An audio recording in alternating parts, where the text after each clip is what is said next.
Halo Sobat Trader, perkenalkan nama saya Edwina Eneke. Saya sebagai instruktur XM Indonesia, jadi pada kesempatan kali ini kita akan sama-sama membahas apa itu FOMO dan juga bahayanya. FOMO itu sendiri adalah singkatan dari Fear of Missing Out.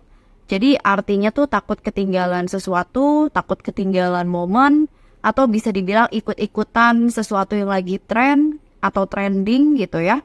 Dan FOMO sendiri itu tidak hanya terjadi di dunia cryptocurrency, tapi bisa juga terjadi di kehidupan sehari-hari, misalnya seperti kita takut ketinggalan suatu tren gitu ya, dalam hal teknologi atau dalam hal fashion dan lain sebagainya. Dan kita cenderung ingin mengikuti tren tersebut gitu ya.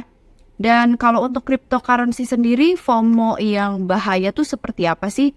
Jadi semisal di sini kripto sendiri kan selalu ada project-project baru gitu ya setiap harinya, bahkan koin atau token pun jumlahnya tuh selalu bertambah. Bahkan sekarang tuh nilainya udah puluhan ribu ya, kalau nggak salah 19 ribuan gitu untuk jumlah token dan juga koin yang ada di daftar tracking koin ya.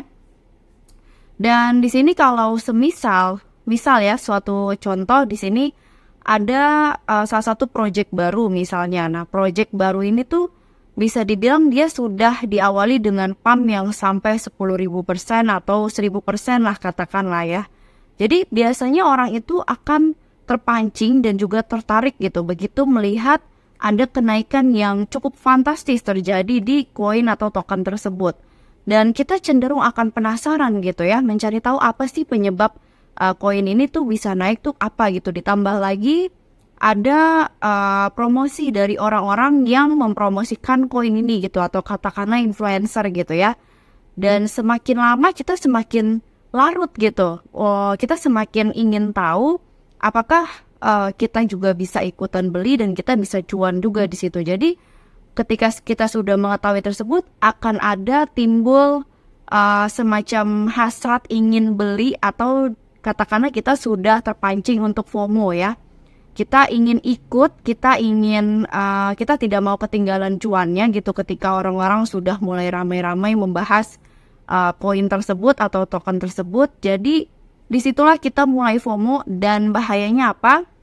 Jadi bahayanya ketika kita sudah terlanjur beli dan kita pada dasarnya tidak memiliki basic atau pengetahuan dasar tentang kripto dulu ya. Kita tahu dulu kripto itu apa, kemudian sampai lebih detailnya project tersebut tuh apa sih use case-nya gitu ya, permasalahan yang ingin dipecahkan tuh apa. Kemudian kita tahu juga di sini dia trennya itu lagi apa sih, trennya lagi naikkah atau kira-kira lagi benar-benar bullish kah atau sudah mulai bearish. Dan di situ kita tidak tahu tentang semua itu, tapi kita sudah memutuskan untuk membeli koin atau token tersebut ya. Jadi ketika memang momennya itu salah dan kita sudah terlanjur masuk gitu ya, kita sudah terlanjur invest di dalamnya, pada dasarnya kita akan berpotensi atau berisiko untuk merugi gitu ya. Jadi apabila suatu token A gitu, kita beli di harga yang benar-benar lagi ATH atau all time high ya, jadi harga tertingginya dia. Karena kita memang tidak punya basic atau dasar pengetahuan apapun, jadi kita hanya ikut-ikutan orang aja gitu. Kita beli padahal itu harganya lagi benar-benar tinggi banget, dan di situ terjadilah aksi take profit dari orang yang memang pegang dana besar gitu di situ, atau katakanlah whales gitu. Jadi ketika mereka itu keluar menarik dana mereka, jadi apa yang terjadi? Kita sebagai investor pemula akan sangat dirugikan, apalagi kalau kita benar-benar all in ya, masuk dana tabungan yang kita punya itu benar-benar kita pakai di situ. Jadi kita nggak akan pernah tahu itu token atau koin akan balik lagi ke harga yang sama pas kita beli atau enggak gitu ya. Karena kalau sudah terjadi seperti itu, ya mau nggak mau kita harus ikhlas aja gitu. Apalagi kalau koin atau tokennya itu termasuk project baru gitu ya. Jadi itu salah satu bahaya yang menghantui orang-orang yang biasanya tuh sering banget FOMO. Atau dengan kata lain bisa disebut nyangkut di pucuk gitu ya, itu bahayanya sebenarnya. Oke, jadi apa sih solusinya gitu ya, biar supaya kita bisa menghindari FOMO di dunia cryptocurrency itu sendiri.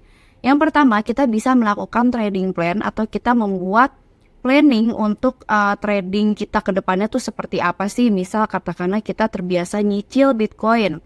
setiap bulan kita beli 1 juta, 1 juta, 1 juta gitu ya. Jadi kita akan terbiasa konsisten gitu dengan sistem yang kita terapkan tersebut, dan kita akan terhindar dari berita-berita yang bisa mempengaruhi kita untuk FOMO gitu ya, karena kita memang sudah konsisten dengan apa yang sudah kita terapkan dari awal. Dan kemudian kedua, kita juga bisa menganalisa suatu project atau token dari secara teknikal maupun fundamental gitu. Dua-duanya itu akan memaksa kita untuk do your own research gitu. Jadi kita harus riset terlebih dahulu untuk bisa membeli koin atau project apapun yang sekiranya tuh menarik perhatian untuk kita beli gitu ya. Jadi kita nggak sekedar mengandalkan tren aja, nggak sekedar ikut-ikutan sama orang aja, tapi memang kita sudah berusaha untuk meriset terlebih dahulu gitu. Nah, jadi itu dia kira-kira pembahasannya mengenai FOMO dan apa bahayanya serta solusinya bagaimana.